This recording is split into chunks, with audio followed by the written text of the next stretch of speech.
ran the way they supposed to. They never put him in ISO situations like he was in New Orleans when he was dominating the league behind Gronkowski.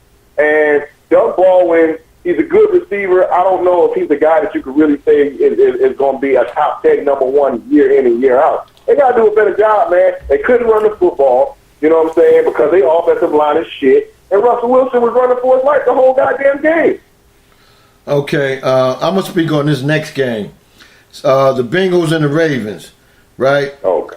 I said this for the years and years and years. Ever since Marvin Lewis has been the head coach of that team, they had not brought him a quarterback that had heart. They had Carson Palmer. He quit on the team after a couple of bad years of sucking. And now you got the redhead. The redhead have good regular seasons. Come playoff time, he get fucking lost. Yesterday, he looked like total shit yesterday. You know what I'm saying? How in the hell you got a high explosive offensive team like you do and you get the fuck shut out? Tell me that. Man, Baltimore got a pretty good defense, but they ain't that goddamn good, man. The dude threw 4 interceptions.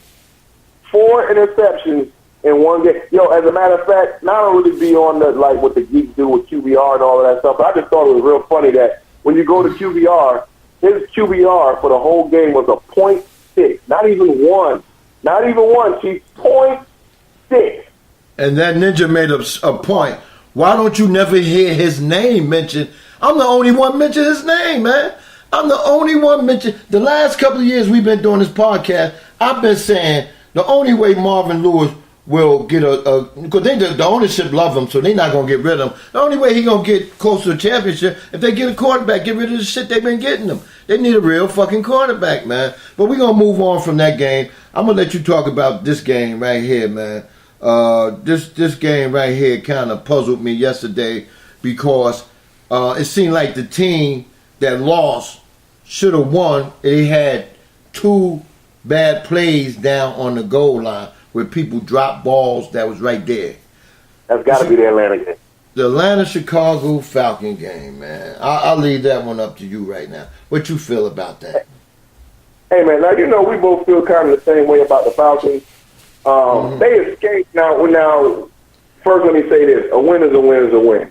But goddamn it, they didn't look good at all. They did not look good at all. Chicago looked like the damn Lovie Smith Chicago Bears on defense. Mike Glennon had some terrible throws. I seen him on a swing pass throw the ball like 5 feet over the receiver's head and get booed by the crowd. But with all that being said, the Bears were in a position to win the game at the end. You had a drop by Jordan Howard. You had a drop by the tight end. You had another drop by the receiver. The tight ends wasn't as bad as the other two. But still in all, man, they were in position to win that game, and they just didn't get it done.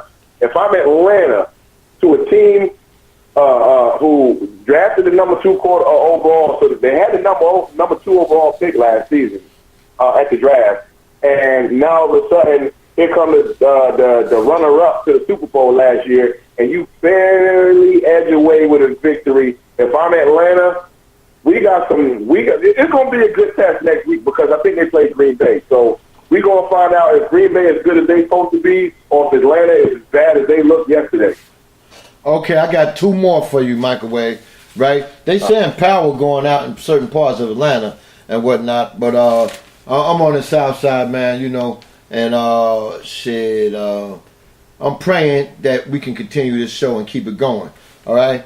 But Detroit and the Cardinals. What I want to say about the Cardinals is, right, even though they played in Detroit, right, what I want to say about the Cardinals is I think that it's about time for Carson Palmer to go sit his ass down someplace, man, because, you're not doing it nowhere you go.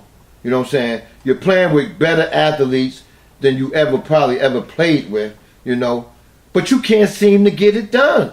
You know what I'm saying? You talking about defense stay on the field. They defense stay on the field just like a lot of other teams that, got good defenses, man.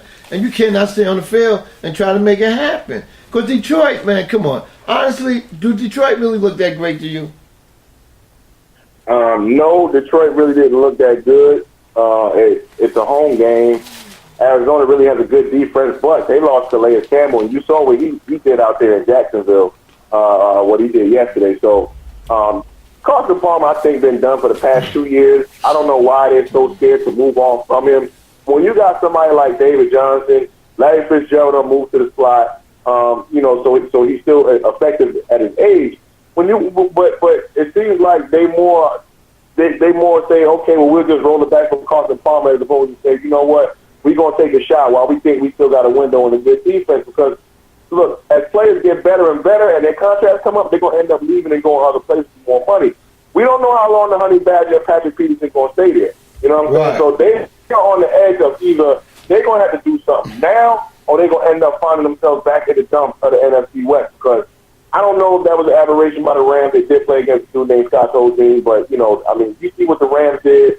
Seahawks don't look so great. I picked Arizona to win this division on a whim, but it ain't looking too good, man. It ain't looking too good. Okay. We got two celebrities I need to shout out, man. We got Dell from the DMV, Baltimore Raven, Baltimore Oriole fan, the Orioles sock. We got Dell up in the house, the Deacon, Doc Deacon in the house. And next we have out of X Squad affiliate, man, out of Jersey City, New Jersey, my home ground, stomping and all that. We have DJ Knox, squad up. Yeah, we got them two people in the house, man. So the next game, the last game, man. Hey, listen, man, we've been talking about this, on your show. I mentioned it on my show one time, man. And Grego, I got to give Grego, see, this is the only credit Grego would ever fucking get from me. Tom Coughlin is a winner.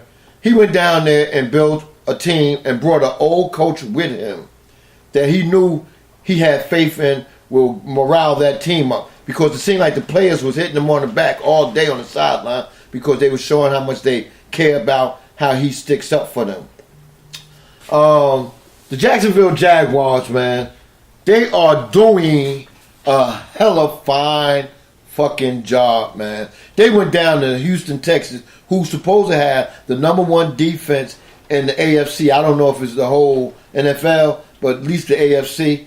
And Jacksonville did what they want with them, man.